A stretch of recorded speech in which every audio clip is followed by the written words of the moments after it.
¿Cómo se supone que los ministros del Evangelio vamos a poder hacer la obra del Señor cuando este tipo de persona está tratando de infiltrarse en las iglesias vestidos de ovejas, disfrazados de ovejas? Algo interesante en esta lista de adjetivos, si tú la puedes leer en el idioma original, te vas a dar cuenta que la lista comienza con dos palabras que poseen el prefijo philos, que significa amor. Dice amadores de sí mismos y amadores del dinero, philarguro, amadores del dinero. Pero la lista termina con otras dos palabras que tienen el mismo prefijo. Eso no se ve en español, pero dice amadores de los deleites en vez de ser amadores de Dios. De manera, mis hermanos, que el problema de esta gente no radica en el hecho de que ellos hacen cosas malas. Se trata de algo más profundo. Su corazón está tan dañados sus corazones están tan dañados que ellos aman lo que no deben amar y ellos aborrecen lo que no deben aborrecer. Es de esa fuente corrupta que brota todo lo demás. Y de hecho, de paso, ¿saben por qué mucha gente prefiere seguir las enseñanzas de hombres como estos en vez de seguir las enseñanzas de los predicadores fieles de la palabra de Dios? Porque sus corazones están tan dañados como el corazón de sus maestros. Es por eso que las iglesias de la prosperidad están llenas de gente. Están llenas de personas amadores de sí mismas y están llenas de personas amadoras del dinero. Los que predican se aman a sí mismos y aman el dinero, y los que lo escuchan se aman a sí mismos y aman el dinero. Por eso están llenas de personas. Ahora bien, ¿hay algo que nosotros como pastores podamos hacer o decir que sea capaz de cambiar radicalmente el curso de los afectos de esas personas? ¿Existe algún programa, existe algún tratamiento psicológico que sea capaz de cambiar el corazón de estas personas para que en vez de ser amadores de sí mismos, amen a Dios y a los demás? Para que en vez de ser amadores del dinero, amen la verdad. ¿Qué podemos hacer nosotros? Nada. No tenemos capacidad para hacer eso. No podemos cambiar el curso de los afectos de esas personas. Esas personas no pueden cambiar porque no quieren cambiar. Y nosotros no podemos hacer absolutamente nada en nuestra propia capacidad para cambiar el curso de sus afectos. Esa es una de las razones por la que el ministerio nunca ha sido fácil y nunca lo será. Versículo 10. Pero tú has seguido mi doctrina, conducta, propósito, fe, longanimidad, amor, paciencia, persecuciones, padecimientos como los que me sobrevinieron en Antioquía, en Iconio, en Listra, persecuciones que he sufrido y de todas me ha librado el Señor. Y también todos los que quieren vivir piadosamente en Cristo Jesús padecerán persecución. Mas los malos hombres y los engañadores irán de mal en peor, engañando y siendo engañados. Engañando y siendo engañados. Esa no parece ser una nota muy alentadora para un joven pastor como Timoteo, que para colmo de males podemos inferir de las cartas de Pablo que Timoteo tenía una tendencia a retraerse. Y Pablo tiene que decirle: Timoteo, Dios no nos ha dado espíritu de cobardía, sino de poder, de amor y de dominio propio. Mis hermanos, ¿qué consejo podemos darle a Timoteo ante la realidad de los problemas y dificultades que él va a tener que enfrentar en un mundo tan dañado como ese? ¿Qué consejo podemos darle a un joven pastor aquí? Ahí es donde entran en juego los expertos en mercadotecnia eclesiológica, diciéndonos que ante esa realidad nosotros debemos ser innovadores. Debemos hacer el esfuerzo de que nuestras iglesias no se vean muy diferentes al mundo que la rodea, para que las personas, los incrédulos, se sientan lo más cómodo posible dentro de ella. Timoteo, si quieres ser relevante a la cultura a tu alrededor, vas a tener que adaptarte a los tiempos. Los hombres del siglo XXI son muy diferentes a los siglos que nos han precedido. Así que, Timoteo, tenemos que ser creativos si queremos alcanzarlos con el evangelio. Eso fue lo que Pablo le dijo a Timoteo, ¿verdad? No, no, ni en español, ni en griego, ni en inglés, no.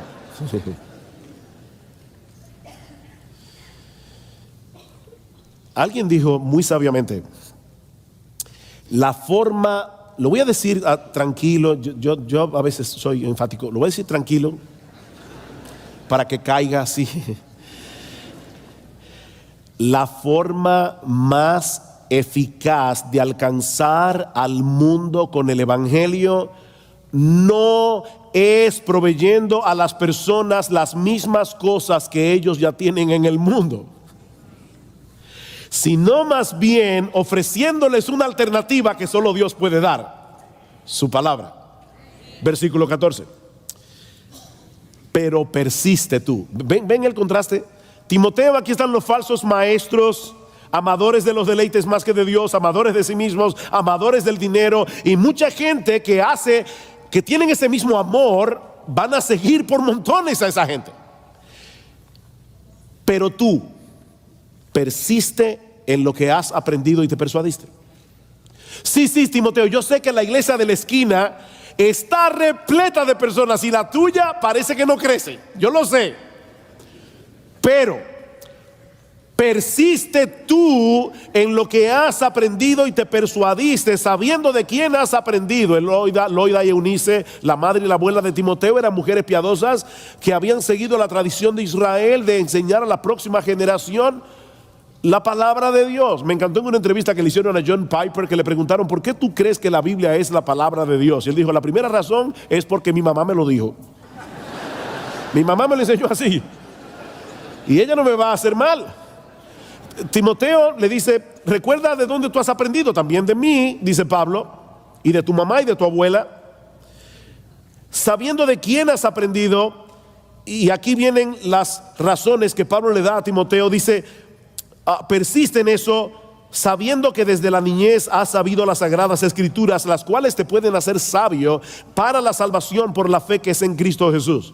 Toda la escritura es inspirada por Dios y útil para enseñar, para redarguir, para corregir, para instruir en justicia, a fin de que el hombre de Dios sea perfecto, enteramente preparado para toda buena obra. Esa es la razón, Timoteo, por la que tú no debes seguir las novedades de los falsos maestros.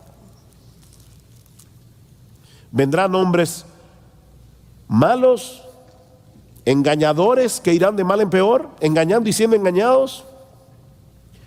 Pero en lo que respecta a ti, mantente firme, no te apartes de las convicciones doctrinales que hasta ahora te han dominado con respecto a la palabra de Dios. Y esto, Timoteo, por tres razones. En primer lugar, porque solo las sagradas escrituras tienen la capacidad de hacerte sabio para la salvación por la fe que es en Cristo Jesús. ¿Vieron en el versículo 15? Ningún otro libro del mundo puede hacer eso. La ley de Jehová es perfecta, que convierte el alma. Esas palabras del salmista siguen siendo tan vigentes hoy como cuando fueron escritas hace miles de años atrás. La ley de Jehová sigue siendo perfecta. La ley de Jehová convierte el alma, porque la ley de Jehová nos lleva a la fe que es en Cristo Jesús. En segundo lugar, Timoteo debe mantenerte firme por el origen de la palabra. Toda la escritura es inspirada por Dios. Es la palabra de Dios que viene con el poder y la autoridad de Dios, como vimos ya.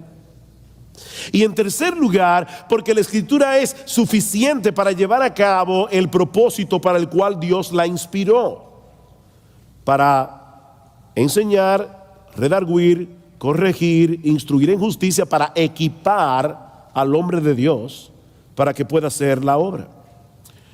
Lo que Pablo está diciendo aquí es muy similar a lo que dice el profeta Isaías 55, porque como desciende de los cielos la lluvia y la nieve y no vuelve allá, sino que riega la tierra y la hace germinar y producir y da semilla al que siembra y pan al que come, así será mi palabra que sale de mi boca. No volverá a mí vacía, sino que hará lo que yo quiero y será prosperada en aquello para lo que le envié.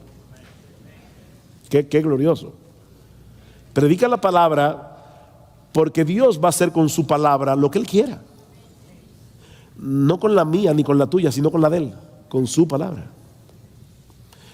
A la luz de esa realidad, ¿qué debemos hacer nosotros, los pastores y predicadores? Capítulo 4. Te encarezco delante de Dios y del Señor Jesucristo, que juzgará a los vivos y a los muertos en su manifestación y en su reino, que prediques la palabra, que instes a tiempo y fuera de tiempo, redarguye, reprende, exhorta con toda paciencia y doctrina, porque vendrá tiempo cuando no sufrirán la sana doctrina, sino que teniendo comezón de oír, se amontonarán maestros conforme a sus propias concupiscencias y apartarán de la verdad el oído y se volverán a las fábulas. Yo no tengo el don de interpretación de lengua. Tienes que decirlo vos. ¿Qué debe hacer Timoteo? Predica la palabra. Predica la palabra.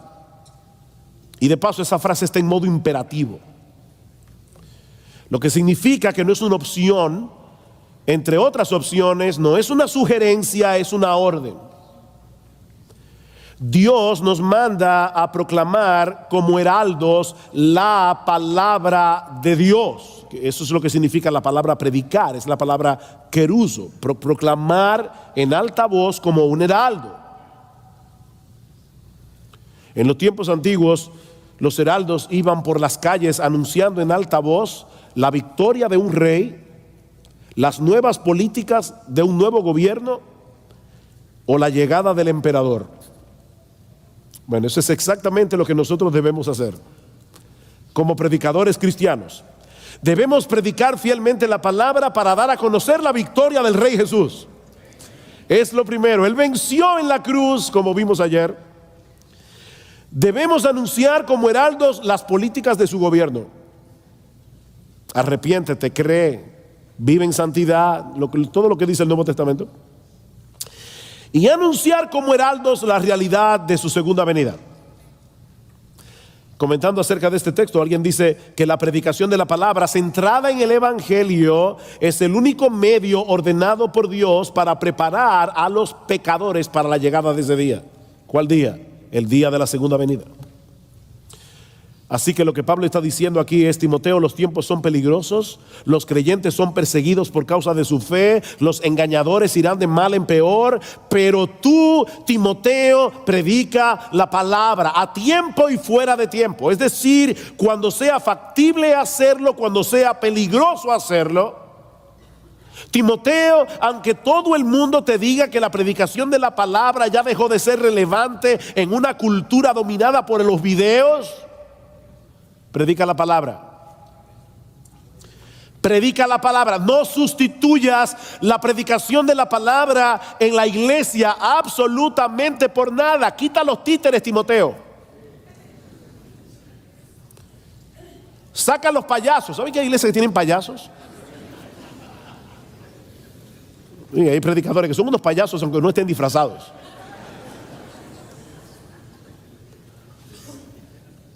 Una vez oí a un siervo de Dios diciendo: no se puede ser profeta y payaso al mismo tiempo.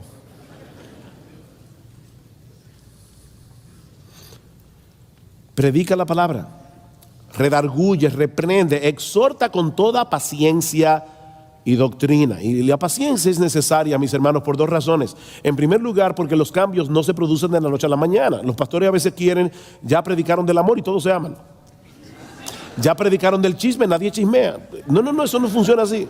No funciona así. Los cambios no se producen de la noche a la mañana. Pero la segunda razón por la que Pablo nos dice que debemos tener paciencia es por lo que dice en el versículo 3. Dice: porque vendrán tiempo cuando no sufrirán la sana doctrina. Por eso debemos tener paciencia. Sino que teniendo comezón de oír, se amontonarán maestros. ¿Ustedes se imaginan eso? Personas amontonándose falsos maestros para que les rasquen el oído, para escuchar lo que ellos quieren escuchar. Como dice William Hendrickson, el anhelo de esta gente es tener maestros que se adapten a sus propios caprichos o a sus gustos pervertidos. Pero tú, Timoteo, ven versículo 5, otra vez el contraste, pero tú. Hay tres pero tú en el texto. En el versículo 10, en el versículo 14 del capítulo 3 y en el versículo 5 del capítulo 4. Eso es lo que hacen los falsos maestros. Pero tú eres diferente. Tú eres un siervo de Dios. Pero tú, sé sobrio en todo, Versículo 5. Es decir, Timoteo, mantente en tu sano juicio. No te dejes arrastrar por el deseo de esta gente de ver y escuchar cosas sensacionales y extravagantes. Timoteo, sé sobrio. Sé sobrio. Segundo lugar, soporta las aflicciones. Soporta las aflicciones. Recuerda que todos los que quieran vivir piadosamente en Cristo Jesús padecerán persecución, y eso incluye a los que persisten en predicar la palabra cuando la gente no quiere oír la palabra. Haz obra de evangelista en la iglesia y fuera de la iglesia. Comparte el evangelio con los perdidos. Cumple tu ministerio. ¿Cómo? Entre otras cosas, procurando con diligencia presentarse delante de Dios aprobado como un obrero que no tiene de qué avergonzarse, que traza bien la palabra de verdad, y en segundo lugar, predicando la palabra. Cumple tu ministerio. Mis hermanos, ¿cuáles son los argumentos que hemos usado hoy aquí para defender el por qué las iglesias deben recuperar la predicación expositiva? En primer lugar, porque es a través de su palabra que Dios manifiesta su poder, su autoridad y su presencia especial en el mundo. Y en segundo lugar, porque Dios nos ordena que prediquemos su palabra. Si la gente quiere oír, predica la palabra. Si la gente no quiere oír, predica la palabra.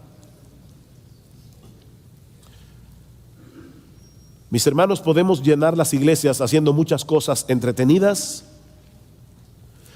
pero no veremos a un solo pecador pasar de muerte a vida a menos que la palabra de Dios resuene con poder en medio del valle de los huesos secos.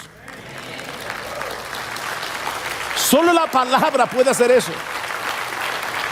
Pastor, que estás aquí en esta mañana, si tú quieres la bendición de Dios sobre tu ministerio, entonces predica la palabra a tiempo y fuera de tiempo. Al final de cuentas, lo que el Señor evaluará de tu ministerio en aquel día no es el número de personas que vengan a escucharte cada domingo, no es la cantidad de sermones reproducidos en YouTube.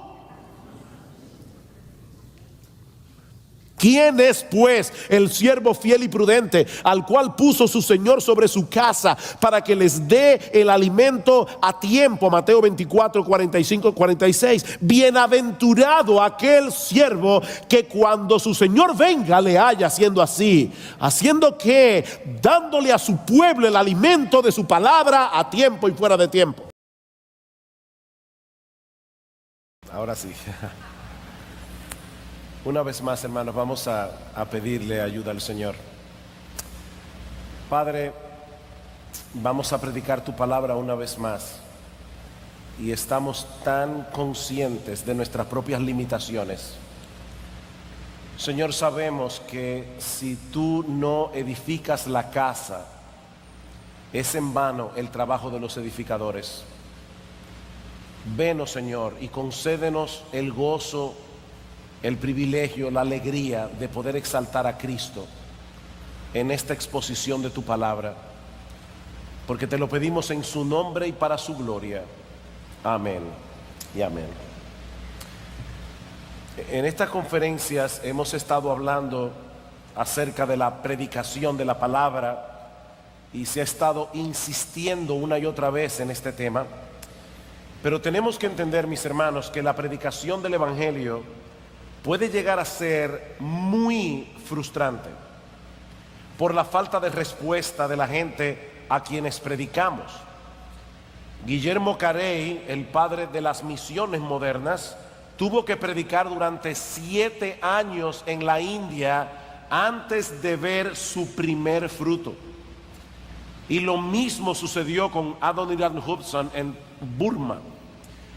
Nosotros quisiéramos que todo el mundo aceptara el evangelio de todo corazón. Sabemos que se trata de un asunto de vida o muerte, pero mis hermanos, yo quiero ser realista. Lamentablemente eso no es así. De hecho, muchos reciben nuestro afán evangelístico no como un acto de amor, sino como una molestia. De hecho, algunos lo reciben como un insulto. Cuando yo era recién convertido, yo quise compartir el evangelio con uno de mis mejores amigos de la adolescencia. Y cuando digo que era uno de mis mejores amigos de la adolescencia, me estoy refiriendo, hermanos, a que durante años, casi una década, ese amigo y yo salíamos todos los días. Éramos amigos muy cercanos. Pero cuando yo me convertí y traté de compartir el evangelio con este mi gran amigo, no solo me frenó en seco, sino que nunca más lo volví a ver hasta el día de hoy. Eso es una realidad, hermanos. Predicar el evangelio no siempre produce el fruto que queremos. Esa es una de las enseñanzas que nosotros encontramos en la famosa parábola del sembrador, que no vamos a estudiar esta tarde, vamos a estudiar otras parábolas en la tarde de hoy. Pero el Señor Jesucristo compara a los que predican el evangelio con aquellos que salen a sembrar la semilla de la palabra de Dios. Pero esa semilla no siempre cae en una buena tierra, y por lo tanto esa semilla no siempre da fruto. Cristo dice: algunos tienen un corazón muy endurecido, otros son muy superficiales, otros tienen tantas preocupaciones por las cosas de este mundo que ahogan la palabra, y en otros casos todas las anteriores, ¿verdad? Pero esa no es toda la historia. Esta parábola también nos enseña que por la gracia soberana de Dios, muchos corazones son preparados para que la palabra penetre y para que la palabra fructifique a 60, a 30 y a 100 por uno. Así que debemos predicar la palabra de Dios, porque ese es el instrumento poderoso que Dios ha de usar para obrar en el corazón de los hombres. Ese es el instrumento que Dios va a usar para establecer su reino en la tierra, y eso es lo que vemos en las parábolas que vamos a estudiar en esta tarde. Los invito a ir conmigo a Marcos capítulo 4, Evangelio de Marcos capítulo 4, y me gozo en poder ahora exponer un pasaje de la palabra de Dios en una forma expositiva, porque en la hora anterior, irónicamente, estaba predicando acerca de la predicación expositiva en una predicación no expositiva. Pero ahora quiero que veamos Marcos capítulo 4. Evangelio de Marcos capítulo 4, vamos a ver los versículos 21 al 34. Hay tres parábolas aquí que nos muestran el poder de la palabra, tanto en el avance como en el crecimiento del reino. La primera de esta parábola se encuentra en los versículos 21 al 25. También les dijo: ¿acaso se trae la luz para ponerla debajo del almud o debajo de la cama? ¿No es para ponerla en el candelero? Porque no hay nada oculto que no haya de ser manifestado, ni escondido que no haya de salir a la luz. Si alguno tiene oídos para oír, oiga. Les dijo también: mirad lo que oís, porque con la medida con que medís os será medido, y aún se os añadirá a vosotros los que oís. Porque al que tiene se le dará, y al que no tiene, aún lo que tiene le será quitado. ¿Qué son las parábolas? Bueno, las parábolas son comparaciones, básicamente. El Señor se vale de una imagen, de una historia de la vida cotidiana, para enseñar verdades espirituales en una forma fácil de entender, en una forma memorable. Sin embargo, hermanos, tenemos que notar, porque de lo contrario no vamos a entender este pasaje, tenemos que notar que las parábolas también tienen el propósito de oscurecer esa misma verdad que se quiere dar a conocer cuando la persona está predispuesta en contra de la verdad. De manera, mis hermanos, que las parábolas revelan y ocultan la verdad al mismo tiempo. Esa misma comparación, esa misma ilustración, que para algunos puede resultar sumamente didáctica, esclarecedora, para otras personas es una especie de acertijo. En ese sentido, podemos decir que las parábolas son un medio de gracia para los creyentes, pero son una señal de juicio para aquellos que desechan la verdad en contra de toda evidencia. Noten lo que dice el Señor en el capítulo 4, versículo 10. Cuando el Señor da la parábola del sembrador, los apóstoles y sus discípulos le preguntan en privado acerca de la parábola. Y escuchen esto, estas son palabras duras de parte de Cristo. Cuando estuvo solo, versículo 10, los que estaban cerca de él con los 12 le preguntaron sobre la parábola. Y les dijo: a vosotros os es dado saber el misterio del reino de Dios, mas a los que están fuera, por parábolas todas las cosas, para que viendo vean, pero no perciban, y oyendo oigan, pero no entiendan, para que no se conviertan y les sean perdonados los pecados. Hermanos, ¿de qué está hablando Jesús aquí? Él está diciendo claramente: a ustedes yo les voy a explicar el significado de esta parábola. Piensen por un momento en la parábola del sembrador. Si nosotros no tenemos la explicación de Cristo, aquello parece una simple lección de agricultura, ¿verdad? El sembrador sale a sembrar, parte de la semilla cae en buena tierra, otra cae en una tierra que no es tan buena, y así sucesivamente. Pero luego el Señor en privado les dice a los discípulos: la semilla es la palabra de Dios, el sembrador es el que predica la palabra, y el terreno son los corazones de los hombres. Ahora podemos entender cuál es el significado espiritual de una parábola tan simple como la parábola del sembrador. Pero esas personas que estaban allí en aquel día no entendieron absolutamente nada. ¿Por qué Cristo les hablaba en parábolas? Estos judíos habían escuchado a Jesús predicarles el evangelio en una forma llana y directa. Ellos le habían visto demostrar su poder a través de milagros, a través de sanaciones, pero aún así no creyeron. De hecho, si ustedes leen el capítulo 3 al final del evangelio de Marcos, que nos prepara para estas 4 parábolas, en el capítulo 4, van a ver que allí los fariseos se atrevieron a acusar a Jesús de que él sacaba a los demonios por el príncipe de los demonios. Ellos se atrevieron a decir que Jesús estaba endemoniado, y ahora estaban sufriendo las consecuencias de tener que escuchar ese mensaje del evangelio en una forma enigmática. De ahora en adelante, solo los discípulos de Jesús tendrían el privilegio de recibir las enseñanzas de Cristo con toda claridad. Versículo 11 otra vez: y les dijo: a vosotros os es dado saber el misterio del reino de Dios, mas a los que están fuera, por parábolas todas las cosas. Versículo 33: con muchas parábolas como esta les hablaba la palabra conforme a lo que podían oír, y sin parábolas no les hablaba, aunque a sus discípulos en particular les declaraba todo.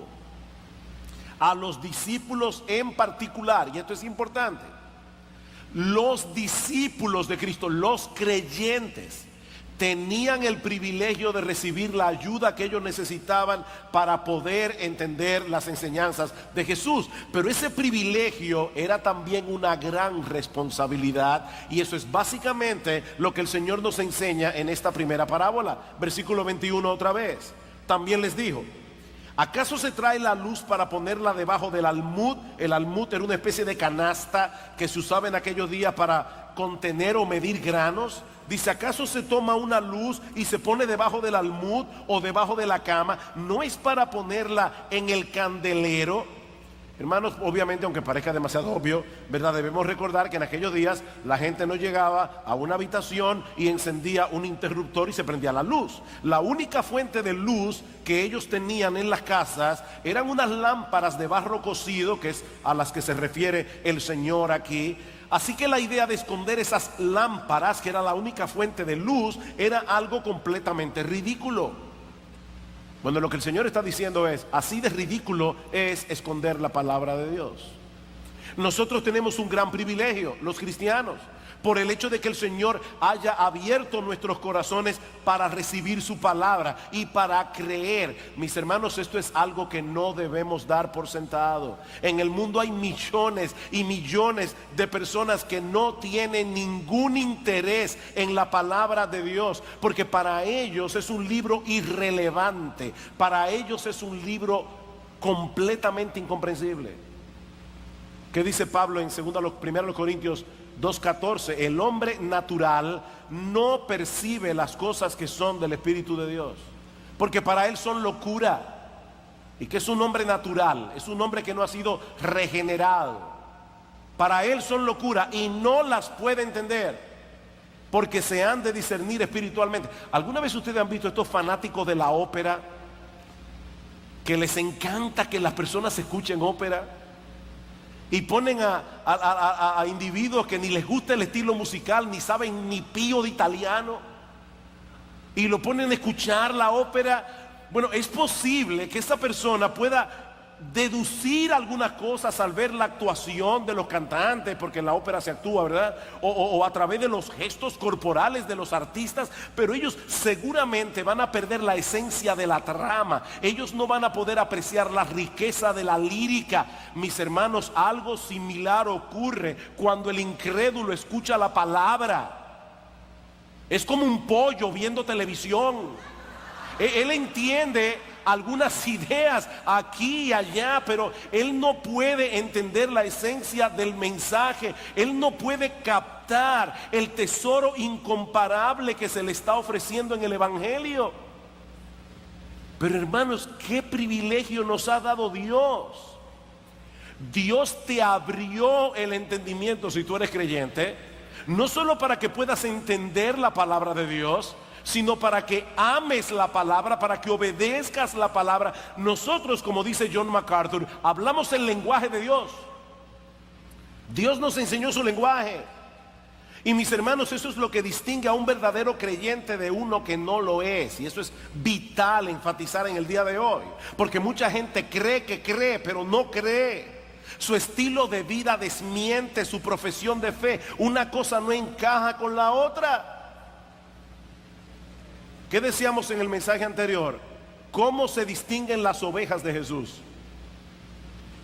Porque escuchan su voz, porque siguen a Jesús. Mis ovejas oyen mi voz, yo las conozco, me siguen. Esa es la marca distintiva, mis hermanos, del verdadero cristiano. El cristiano escucha la palabra, ama la palabra, cree la palabra, obedece la palabra. De lo contrario, no es creyente.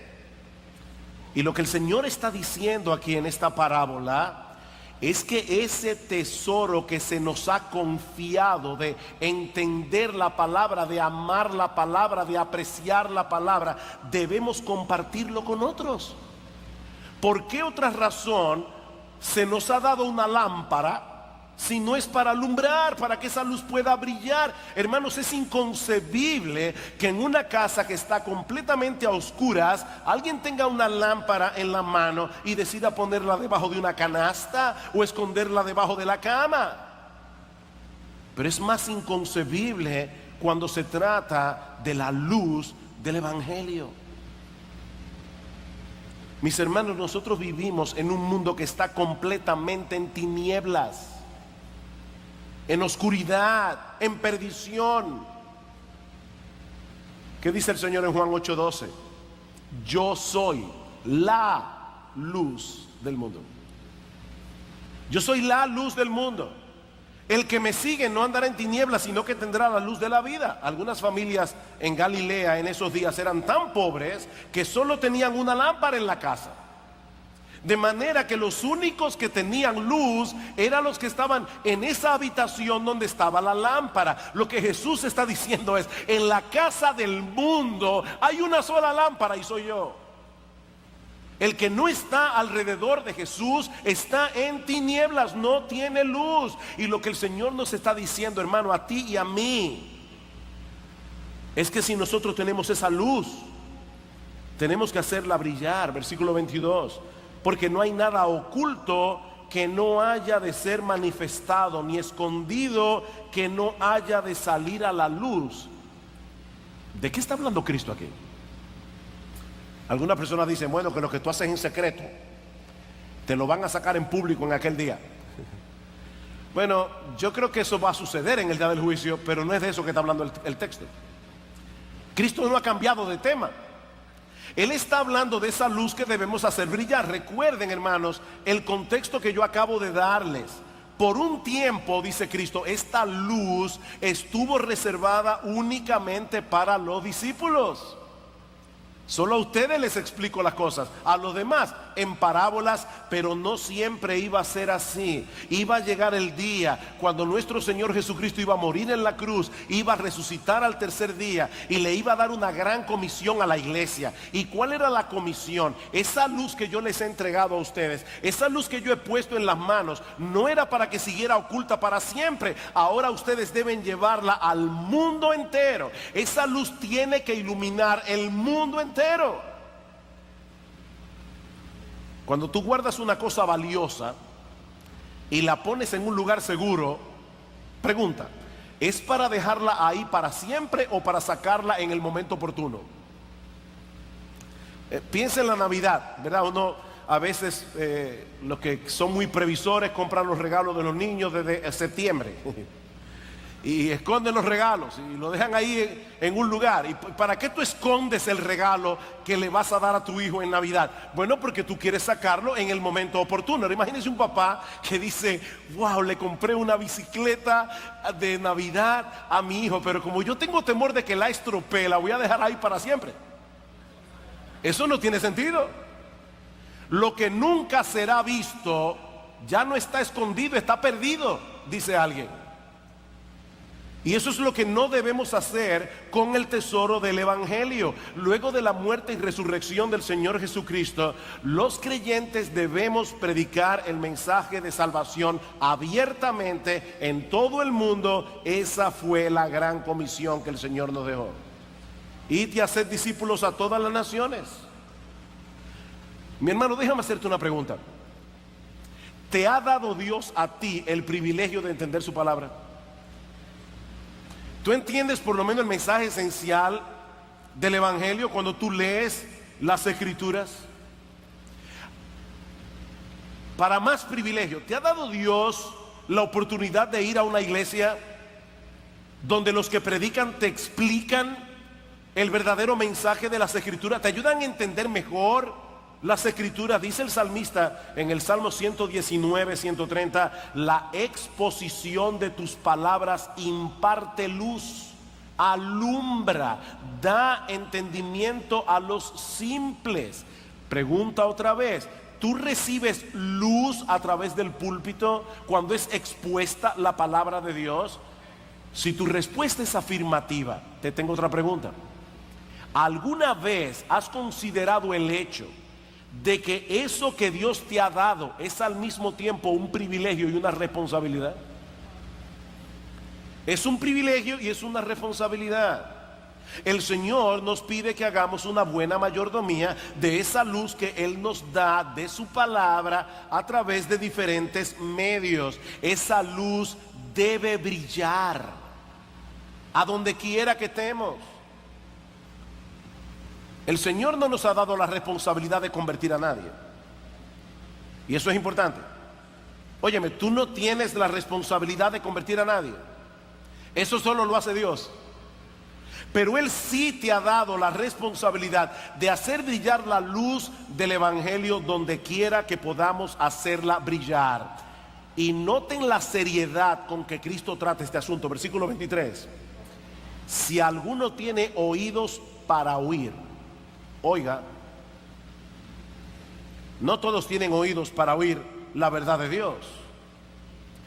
Pero si Dios en su gracia te ha dado oído para oír, ahora es tu responsabilidad escuchar con atención lo que Él te dice en su palabra para ponerlo por obra. Y en este caso particular, para hacer que esa luz pueda brillar. Versículo 21 y 22 otra vez. ¿Acaso se trae la luz para ponerla debajo del almud? ¿O es para hacerla brillar?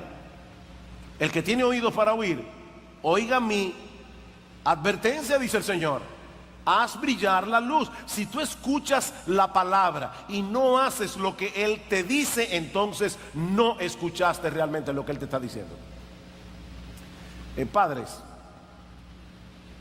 ustedes salen de la habitación y ven en el piso una toalla mojada y le dices a tu niño de 10 años, fulanito, hay una toalla mojada en el piso. Y tu niño saca la cabeza y dice, sí papi, hay una toalla mojada en el piso.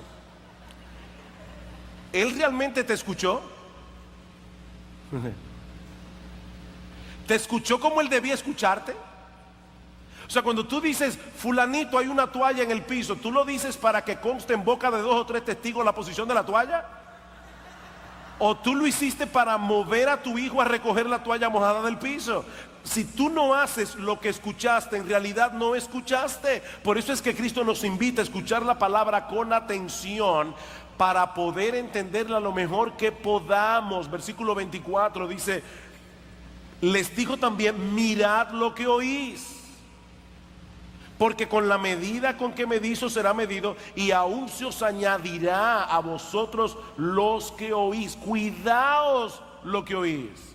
En otras palabras, escuchen con atención para que puedan tener un entendimiento claro de la verdad. No se dejen distraer por nada cuando estén leyendo o escuchando la palabra de Dios predicada. ¿Saben por qué?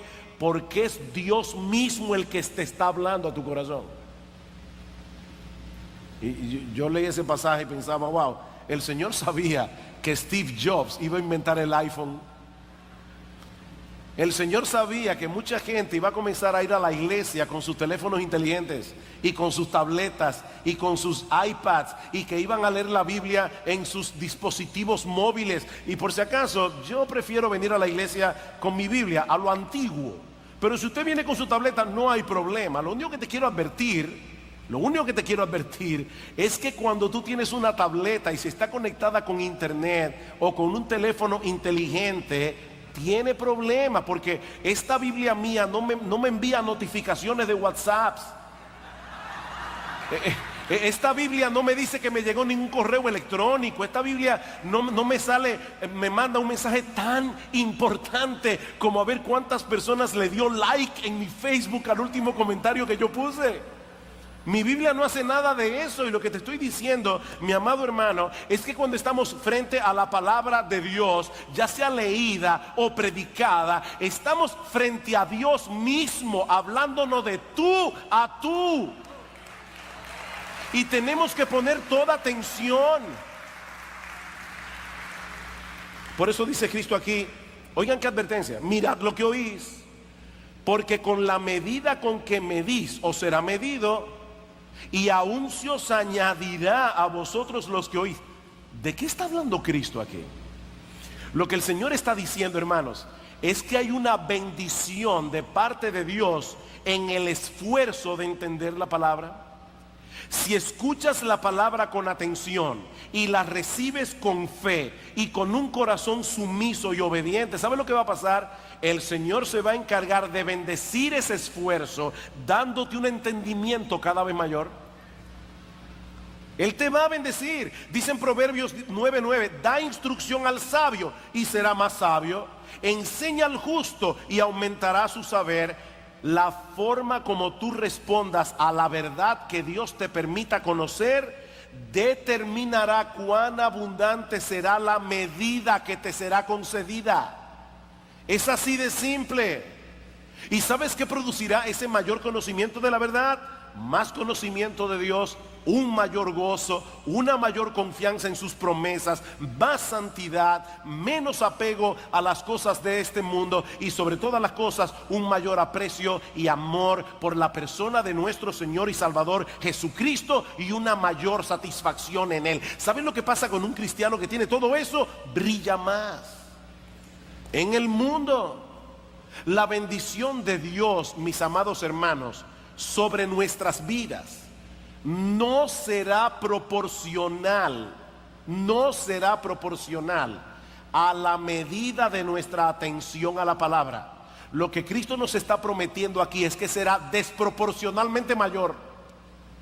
Desproporcionalmente mayor. Vean el versículo 24 otra vez.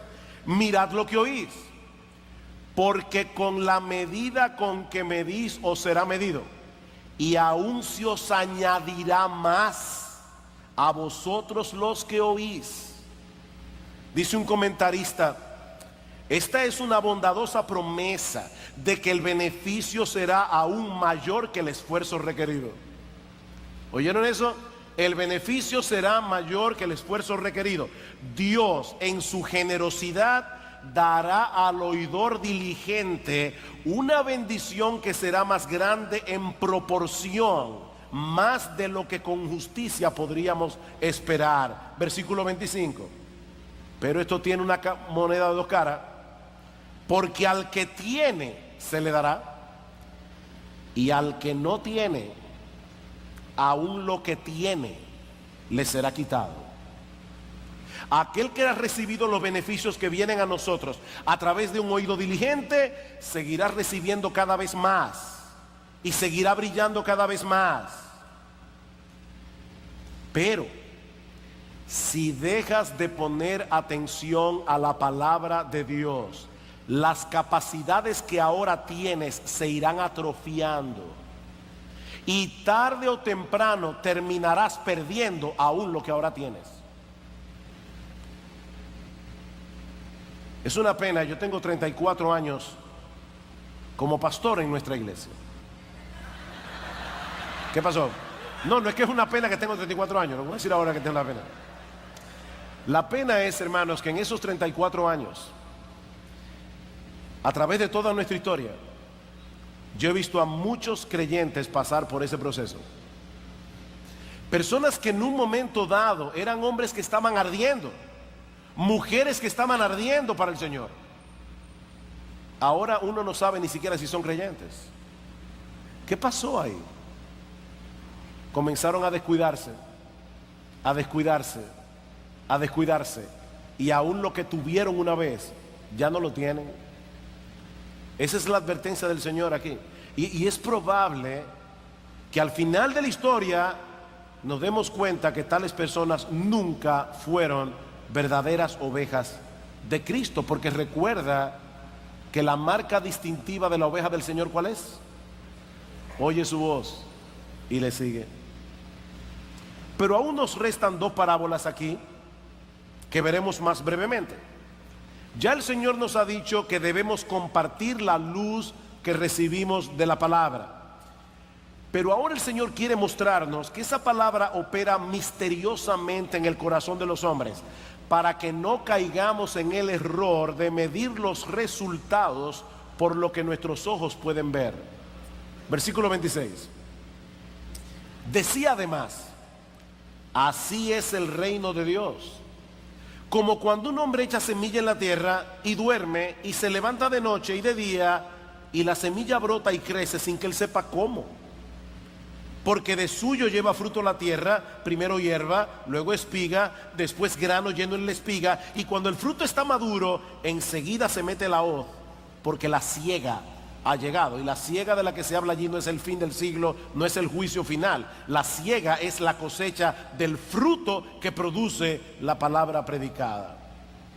En la parábola anterior, el Señor había comparado la verdad de su palabra con la luz de una lámpara. Aquí la compara con una semilla. Yo no sé cuántos de ustedes alguna vez han tratado de plantar un huerto, pero una de las cosas que se requiere para plantar un huerto es paciencia. Porque una vez tú plantaste la semilla en la tierra, comenzó un proceso que tú no controlas, y un proceso que no se puede ver hasta que la planta crece. Esa es la enseñanza del versículo 27, cuando dice el Señor aquí que el sembrador duerme, se levanta de noche y de día, la semilla brota y crece sin que él sepa cómo. Él siembra la semilla, pero luego él no sabe cómo es que crece, porque eso ya no depende de él. La semilla, mis hermanos, tiene su propio poder reproductivo. Y es sorprendente de verdad ver el tamaño de la planta que puede llegar a salir de una pequeña semilla, y todos los frutos que esa planta va a poder producir cuando el árbol crezca. La semilla es uno de esos elementos comunes y al mismo tiempo extraordinarios de la naturaleza. Yo no sé si alguna vez se han puesto a pensar en eso, hermano, pero dentro de una semilla está encerrado todo el potencial que esa semilla necesita para reproducirse a sí misma y para fructificar. Y Cristo está diciendo: lo mismo ocurre con la palabra de Dios. Siembra la palabra, a través de la predicación. Luego Dios se encargará de hacerla crecer en los corazones como Él quiera y cuando Él quiera. Leí una historia hace mucho tiempo de un granjero llamado Luke Short. Es una historia famosa, una historia verídica. Este granjero Luke Short salió de Inglaterra hacia Nueva Inglaterra. Cuando llegó a cumplir los 100 años de edad, Luke Short estaba bastante vigoroso y fuerte, pero él no disfrutaba de la paz con Dios. Un día este hombre está sentado en su campo y está reflexionando sobre su larga vida. Y de repente, mis hermanos, este hombre recordó un mensaje que él había oído un poquito de tiempo antes de partir, de embarcarse desde Inglaterra, un sermón que había escuchado del predicador John Flavel, para decirlo en español. Cuando Luke tenía 15 años de edad. E increíblemente, hermanos, el horror de morir bajo la maldición de Dios fue tan fuerte que allí mismo se convirtió al Señor 85 años después de haber escuchado ese sermón. Tú nunca sabes cómo es que va a obrar la palabra. Dios se la luce a veces, hermanos. Dios tiene forma tan extraña de obrar. Leí el testimonio de un pastor a quien conozco personalmente. Voy a reservarme el nombre, pero el hijo de este pastor había sido rebelde, salió de la casa, vivió una vida bien perdida. Y dice él que un día él estaba en el trabajo y una compañera de trabajo le envió un texto de Romanos, pero no decía cuál era el texto. Así que él dice: wow, yo sé que yo he leído ese texto en la carta de Pablo a los romanos, pero no me acuerdo dónde estaba el texto. Así que él decide irse a la casa y comenzar a leer la carta a los romanos para encontrar el versículo que la amiga de trabajo le había citado. Pero antes de llegar a la casa, pasó por una licorería y compró una botella de alcohol. Luego pasó por donde un tipo que vendía marihuana y compró un paquete de marihuana. Así que él llegó a la casa, comenzó a leer Romanos, a beber alcohol y a fumar marihuana. Dice: cuando iba por el capítulo 10, yo estaba borracho, endrogado y convertido. ¿Quién entiende eso? ¿Quién entiende eso? Hermanos, Dios obra de maneras misteriosas. Nosotros simplemente sembramos la palabra. La palabra tiene un poder increíble. Yo planté, Apolos regó, pero Dios ha dado el crecimiento. Así que ni el que planta ni el que riega es algo, sino Dios que da el crecimiento. Mis hermanos amados, nuestra labor es plantar la palabra. La de Dios es hacerla germinar en el corazón. Y repito, cuando Él quiere y como Él quiera. ¿Saben lo que pasa cuando nosotros olvidamos ese principio tan sencillo de la palabra de Dios? Que tarde o temprano vamos a comenzar a buscar la manera de manipular los resultados. Estoy sembrando la semilla, estoy predicando el evangelio, pero yo no veo mucha gente en la iglesia. Tal vez debemos usar otra metodología. Tal vez debemos introducir otras actividades en la iglesia o usar una música más cool para atraer a los jóvenes sobre todo. Mira, mi hermano, déjame decirte algo. La salvación es del Señor. Solo Él puede darle vida a un pecador que está muerto en sus delitos y pecados. Y Él ha decretado hacer eso únicamente a través de la predicación de la palabra. Haz lo que tú quieras en la iglesia. No vas a lograr que los pecadores vengan al conocimiento del Señor. Dice en Juan 1:13: los que experimentan el nuevo nacimiento no son engendrados de sangre, ni de voluntad de carne, ni de voluntad de varón, sino de Dios. En otras palabras, eso no depende de nosotros. ¿Oyeron eso, padres? Padres que están aquí, la salvación de nuestros hijos no está en nuestras manos. Y yo sé que hay una carga en nuestros corazones por la salvación de los nuestros, por la salvación de nuestros hijos. Pero mi hermano, tú no puedes llevar esa carga sobre tus hombros. Déjasela al buen pastor. Tú no puedes lograr la salvación de tus hijos, ni la de ellos, ni la de nadie más. Nuestro único papel es sembrar la semilla. Y a veces nos va a dar la impresión de que no está sucediendo nada. Yo recuerdo Cuando yo estaba recién convertido, entré a la universidad a estudiar arquitectura y tenía dos amigas, o una amiga mejor dicho, y una amiga de la amiga. Y cuando yo le predicaba la palabra a mi amiga, ella lloraba. Y yo decía, wow, le comentaba a veces a mi esposa, ya éramos amigos en ese tiempo, le decía, wow, yo creo que fulana va a ser mi primera convertida. Esa es mi inocencia de nuevo creyente. Oye, pero ella tiene una amiga que es tan dura. Esa muchacha no pone atención a la predicación, no le importa. Resultado, la amiga que lloraba todavía sigue ahí, inconversa. La otra se convirtió al Señor y ahora está en la presencia del Señor porque murió para Él y vivió para Él. Ese es el resultado de la palabra, hermanos. Dios lo hace misteriosamente. Esa semilla es tan poderosa que cuando es sembrada en un corazón preparado por la gracia soberana de Dios, nada ni nadie va a detener el resultado. Eso es imposible. Es la palabra de Dios. De hecho, me encanta como lo dice el mismo Señor aquí. Dice en el versículo 28, porque de suyo lleva fruto la tierra, primero hierba, luego espiga, después grano lleno en la espiga, y cuando el fruto está maduro, enseguida se mete la hoz, porque la siega ha llegado. De suyo, por sí misma. La palabra griega es automate. Lo que Cristo está diciendo es que hay un proceso divinamente automatizado ahí.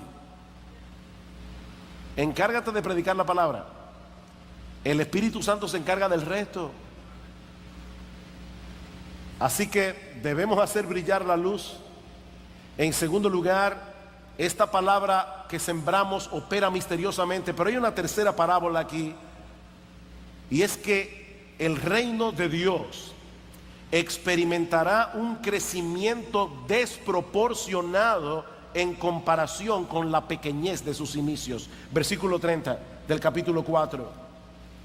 Decía también, ¿a qué haremos semejante al reino de Dios? ¿O con qué parábola lo compararemos? Es como el grano de mostaza, que cuando se siembra en la tierra es la más pequeña de todas las semillas que hay en la tierra, pero después de sembrado crece y se hace la mayor de todas las hortalizas y echa grandes ramas, de tal manera que las aves del cielo pueden morar bajo su sombra.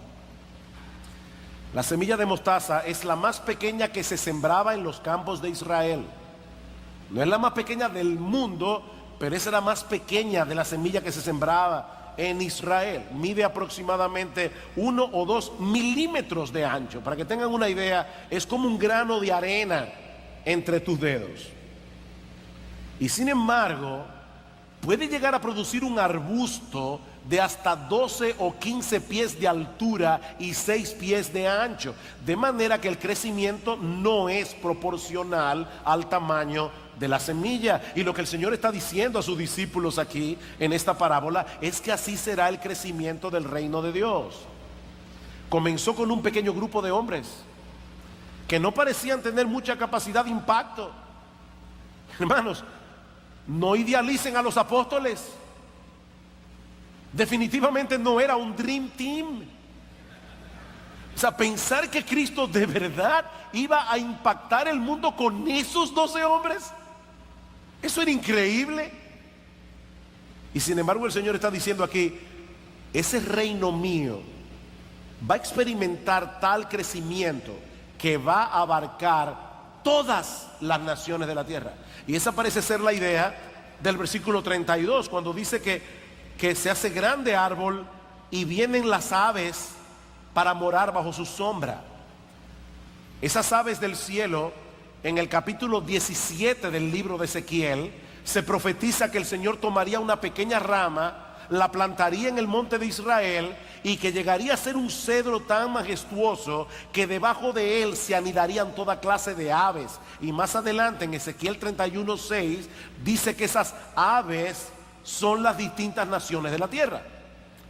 Ahora, imagínense, mis hermanos, lo alentadora que debió ser esta parábola a los discípulos en Marcos 4. Ellos habían dejado todo para seguir a Jesús. el Mesías, ¿verdad?, que supuestamente había venido a implantar el reino de Dios en la tierra. Pero hasta ese momento el programa de conquista no parecía muy exitoso. Ellos sabían que aunque Jesús atraía a mucha gente, los discípulos que eran verdaderos discípulos eran muy pocos. La mayoría de esa gente estaba allí buscando algún beneficio temporal. Muy pocos estaban interesados en la salvación de sus almas, y mucho menos deseosos de someterse a la autoridad suprema del Señor Jesucristo. Y de paso, es de eso que se trata el reino de Dios. El reino de Dios es esa esfera en la que el Señor ejerce su autoridad en el corazón de hombres y mujeres que desean hacer su voluntad.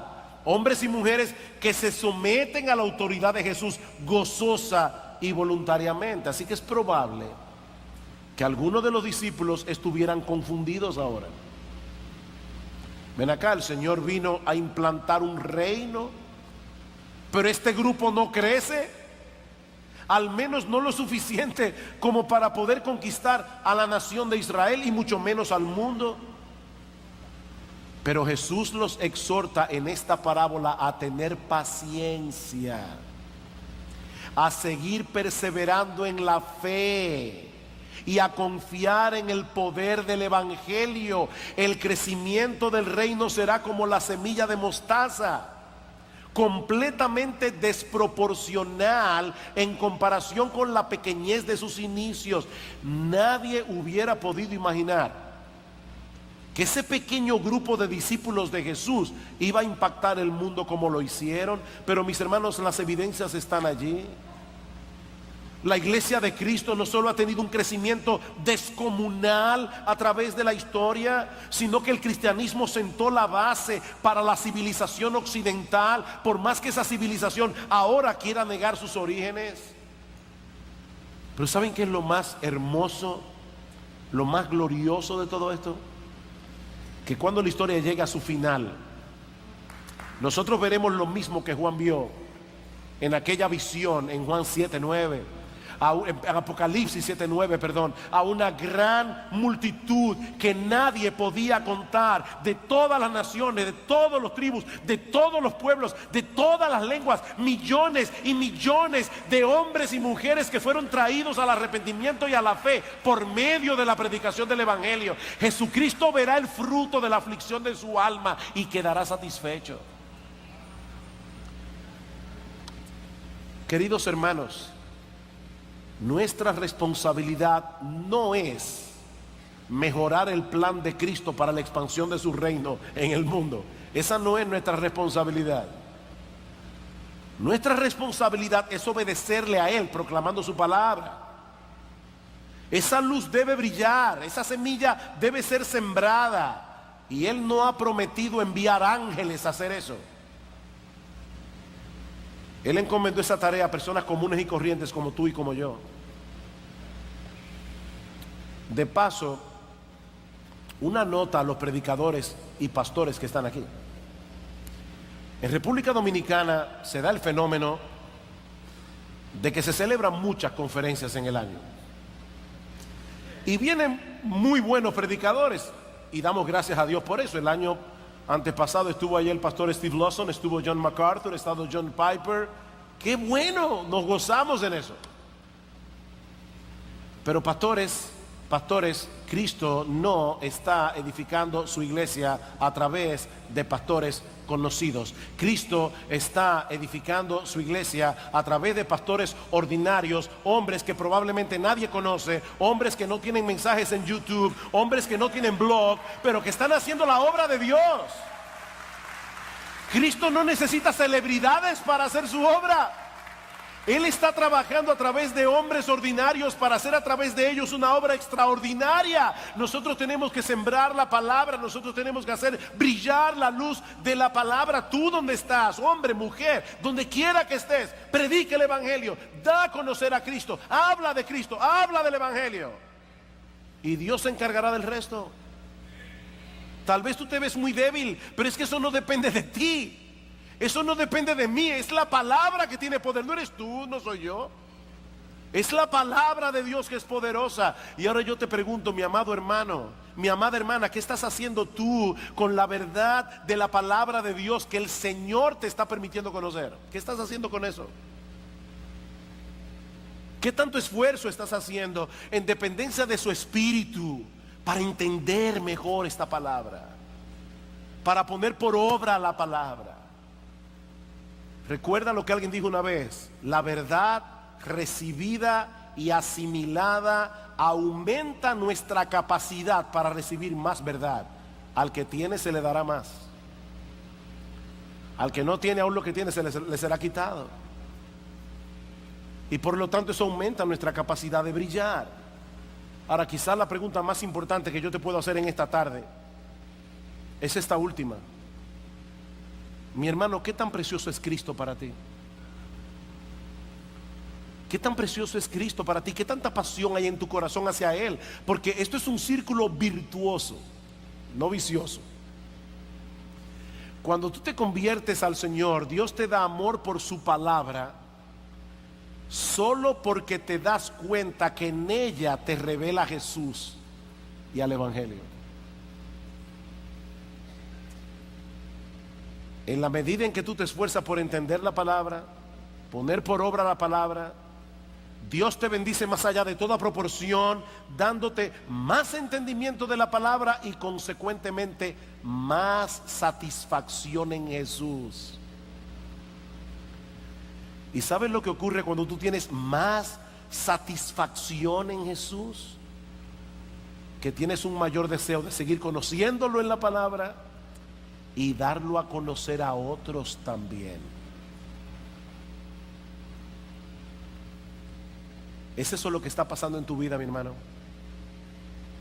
¿O es al revés? ¿Tú puedes recordar otros momentos de tu vida cristiana en lo que tú tenías más pasión por Cristo que la que tienes ahora? Otros momentos de tu vida cristiana en que tú nunca habrías tenido que escoger entre ver el Facebook o hacer tu devocional. Como hay un pastor amigo mío que dice: deja el famoso Facebook y pon tu face en el book.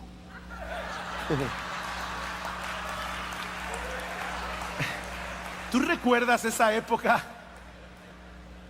Yo recuerdo, estaba hablando con un hermano. Mi esposa y yo tuvimos el privilegio de conocer juntos al Señor. Yo fui invitado a un estudio bíblico un sábado en la noche. El domingo en la mañana la llamé a ella. Yo tenía 17, ella 16. Y fuimos juntos a la iglesia. El que gana alma es sabio. Y hermano, yo recuerdo de verdad lo impresionante que fue para nosotros descubrir la Biblia. Wow, ¿qué libro es este? Era extraordinario. Y como estábamos de vacaciones, podíamos leer 10, 15, 20, 25 capítulos diarios de la Biblia. Han pasado los años. ¿Y saben qué, mis hermanos? Yo aprecio la Biblia 1000 veces más ahora que lo que la apreciaba en aquella ocasión, porque ahora la conozco mejor. Ahora conozco mejor mi salvación, ahora conozco mejor mi evangelio, ahora conozco mejor lo que Jesús ha hecho por mí. ¿Dónde tú estás, mi hermano? Ay, pastor, mire, mi vida espiritual ahora mismo está tan decaída que a veces yo me pregunto si yo soy creyente o soy un inconverso que creía que era creyente. Honestamente, pastor, yo no sé dónde estoy. Mira, si esa es tu condición, te tengo una buena noticia. Si tú eres un inconverso que creías que eras cristiano, pero no lo eras, lo que tú necesitas es venir a Cristo en arrepentimiento y fe.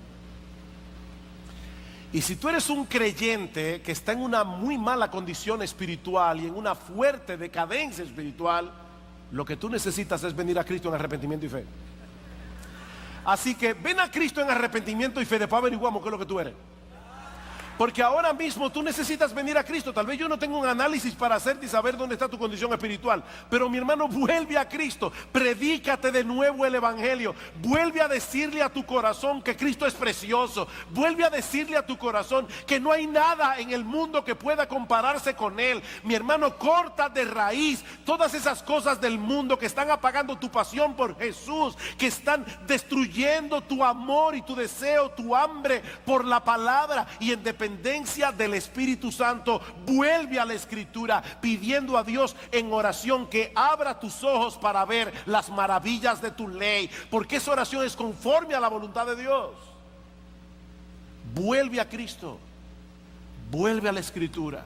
No te quedes allí postrado. Hay perdón en Cristo para todo aquel que cree. La culpa no motiva, hermanos. Dios nos da la culpa simplemente. La culpa viene de Dios, pero Dios nos da la culpa simplemente para movernos al arrepentimiento, para que podamos experimentar el gozo del perdón. Vuelve a Cristo, vuelve al evangelio, vuelve al gozo de tu salvación. Pídele a Dios que tenga misericordia de ti. Pídele a Dios que vuelva a darte el gozo de tu salvación si la tenías. Pídele a Cristo que te salve si no la tienes. Pero no te quedes allí donde estás. Ven a Cristo. Ven a Cristo en arrepentimiento y fe. Porque Él ha prometido que Él no echará fuera a nadie que venga a Él clamando por misericordia.